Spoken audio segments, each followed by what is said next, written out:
Hello guys, मेरा नाम doctor Kiran Chotaliya. I am a hair transplant surgeon at Hairfree and Hairgrow clinic Pune branch. So lot of people come to my clinic. बहुत सारे लोग मेरे आज clinic पे आ रहे हैं और पूछ रहे हैं सर मैं पीआरपी करूं या जीएफसी करूं, और काफी कंफ्यूजन है इसके बारे में। तो दोस्तों आज हम बेसिक इन्फॉर्मेशन आपको देने वाले हैं कि आपके लिए पीआरपी सही रहेगा या जीएफसी। दूसरा, पीआरपी और जीएफसी में बेसिक डिफरेंसेस क्या है from cost point of view और method point of view, from result point of view. तो दोस्तों चलो शुरू करते हैं। तो दोस्तों काफी सारे लोग आज एक नया ट्रेंडी ट्रीटमेंट है उसको फॉलो करते हैं, और डेफिनेटली कई लोगों को मन कर रहा है कि मैं मेरे हेयर की जो थिनिंग हो गई है उसको डेंसिटी इंप्रूव करने के लिए एक इंजेक्शन का ट्रीटमेंट लूं। उनमें मुख्यतः दो टाइप के ट्रीटमेंट है जो सबसे ज्यादा फेमस है आजकल। One is PRP, platelet rich plasma, and second is GFC, growth factor concentrate. दोस्तों वैसे तो ये दोनों टेक्निक में सिर में एक इंजेक्शन ही देने वाले हैं जिससे आपकी हेयर ग्रोथ बढ़ने वाली है, पर टेक्नोलॉजी वाइज ये क्या डिफरेंस है उसको थोड़ा डिटेल में जानते हैं। दोस्तों PRP and GFC mainly male and female hair pattern loss, जो एक पैटर्न में मेल और फीमेल में टक्कर होता है उसको रोकने के लिए,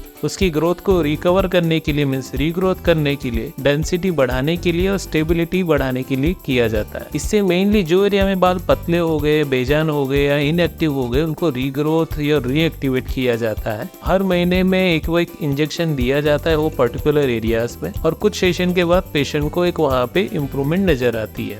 तो दोस्तों ये दोनों टेक्नोलॉजी है पीआरपी और जीएफसी। तो सबसे पहले इसमें मेथड क्या है वो जानते हैं। तो जो दोस्तों अपना ब्लड होता है वो ब्लड में तीन टाइप के सेल्स होते हैं, रेड सेल, व्हाइट सेल और प्लेटलेट नाम के सेल्स, और एक लिक्विड होता है जिसको बोला जाता है प्लाज्मा। अब जो ये प्लेटलेट नाम के सेल्स होते हैं उसके अंदर में कुछ बैग्स होती है जिसके अंदर ग्रो फैक्टर नाम की एक लिक्विड होता है। तो पीआरपी में क्या किया जाता है कि आपका ब्लड कलेक्ट करने के बाद उसको जब मशीन में स्पिन किया जाता है तो उसमें हमें सिर्फ प्लाज्मा और प्लेटलेट मिलते हैं। कभी कभी इसमें थोड़ा बहुत व्हाइट सेल और रेड सेल्स भी आ जाते हैं। जबकि ग्रोथ फैक्टर कंसंट्रेट जब भी बनाया जाता है तो ब्लड कलेक्ट करके जब इसको ट्यूब में सेंट्रीफ्यूज मशीन में स्पिन किया जाता है तो उसमें लास्ट में एक प्लाज्मा मिलता है और उसमें प्लेटलेट बर्स्ट आउट हो जाते हैं जिसकी वजह से सिर्फ ग्रो फैक्टर मिलता है। तो plasma plus grow factor means GFC, plasma plus platelets means PRP. तो दोस्तों जब पीआरपी आप इंजेक्ट किया जाता है तो पहले वो प्लेटलेट्स को एक्टिवेट मीन्स बर्स्ट आउट होना पड़ता है और फिर वो उसका एक्शन दिखाते हैं। तो दोनों में डिफरेंस यही है कि जब ग्रोथ फैक्टर इंजेक्ट किया जाए तो डायरेक्ट एक्शन स्टार्ट होता है। इसमें दो स्टेप में होगा, पहले अंदर जाएगा फिर प्लेटलेट एक्टिवेट होगा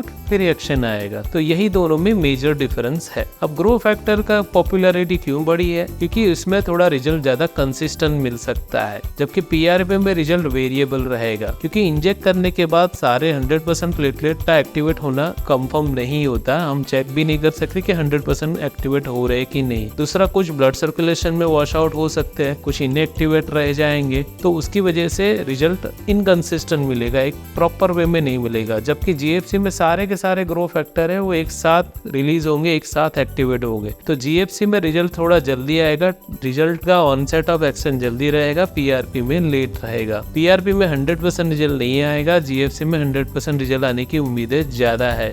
ओके, तो ये दोनों मेजर डिफरेंस है रिजल्ट वाइज। तीसरा, नंबर ऑफ पीआरपी सेशन ज्यादा लगेंगे। किसी को 3 या 5 सेशन में पीआरपी में रिजल्ट आएगा, जबकि ग्रोथ फैक्टर में शायद 2, 3 या 4 में रिजल्ट आ जाए। Means number of PRP session same result के लिए ज्यादा लग सकते हैं। Now next come to the cost. तो दोस्तों जीएफसी थोड़ा कॉस्टली टेक्नोलॉजी है क्योंकि इसकी जो ट्यूब्स आती है स्पेशलाइज वो थोड़ी महंगी आती है। अभी भी वो पेटेंटेड है तो उसकी कॉस्ट इसके लिए हाई है। पीआरपी की ट्यूब्स अभी मार्केट में बहुत ज्यादा अवेलेबल है, रेगुलरली प्रोसेस हो रहा है, तो बल्क बाइंग में वो सस्ती आती है। तो कोई भी क्लिनिक में जाओगे तो पीआरपी थोड़ा कम कॉस्ट में मिलेगा, जीएफसी थोड़ा ज्यादा कॉस्ट में मिलेगा। नेक्स्ट है साइड इफेक्ट। दोस्तों ऐसा देखा गया है और हमने भी और हमारे पेशेंट ने भी फील किया हुआ है कि जब भी पीआरपी इंजेक्ट करते हैं हल्का पेन ज्यादा होता है, बिकॉज उसमें कई बार सफेद व्हाइट सेल्स और रेड सेल्स भी होते हैं जिसकी वजह से इन्फ्लेमेशन और वो ट्रिगर होता है। जबकि ग्रोथ फैक्टर में वो सारी चीजें नहीं होती, वो जेल बेस्ड ट्यूब से सेपरेट हो जाते हैं, तो उसकी वजह से इसमें वो पेन वाला पोर्शन कम होता है। अगर आपको पेनफुल लगता है प्रोसेस करना, अगर आपको कॉस्ट अफोर्ड कर सकते हो तो आप जीएफसी जाइए,